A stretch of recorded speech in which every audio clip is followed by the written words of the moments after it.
তাঁতের খটখট শব্দে একসময় মুখরিত থাকত সিরাজগঞ্জের পল্লীগুলো। শাড়ি, লুঙ্গি কিংবা চাদর তৈরিতে হাতে তৈরি তাঁতের জুড়ি ছিল না। তবে সময়ের সঙ্গে তাল মেলাতে এবং উৎপাদন খরচ কমাতে এখন ঘরে ঘরে শোভা পাচ্ছে যান্ত্রিক তাঁত বা পাওয়ার লুম।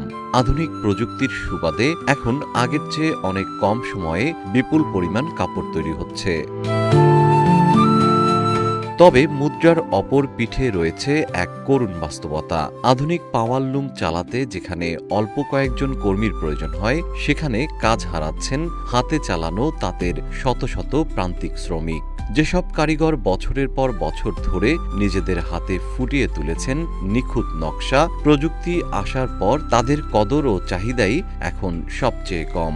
মজুরি কমে যাওয়া এবং নিয়মিত কাজ না থাকায় জীবিকা নির্বাহে চরম হিমশিম খাচ্ছেন তারা। উদ্যোক্তারা বলছেন, বাজারে টিকে থাকতে আধুনিক যন্ত্রপাতির বিকল্প নেই, কিন্তু প্রান্তিক শ্রমিকদের দাবি যান্ত্রিকীকরণের এই যুগে তাদের পুনর্বাসন ও বিকল্প কর্মসংস্থানের সুযোগ সৃষ্টি না হলে বিলুপ্ত হয়ে যাবে এই ঐতিহ্যবাহী তাঁতশিল্পী সমাজ। এছাড়া ঘন ঘন লোডশেডিং এর ফলে চরমভাবে ক্ষতিগ্রস্ত হচ্ছে তাঁতশিল্পের উৎপাদন ব্যবস্থা।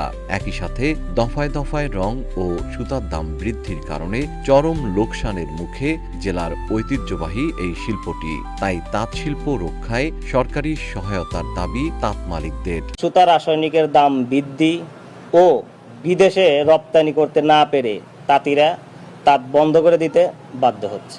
আমরা সরকারের কাছে জোর দাবি জানাই যেন এই শিল্পটাকে টিকিয়ে রাখার জন্য তাঁত শিল্পের হারানো ঐতিহ্য ফিরিয়ে আনতে নতুন পরিকল্পনার কথা জানিয়েছেন উল্লাপাড়া তাঁত বোর্ডের কর্মকর্তা মোহাম্মদ সাকোয়ার হোসেন। এই গ্রামসমূহে যে তাঁতিরা আছেন তারা শাড়ি কাপড় উৎপাদন করে থাকে।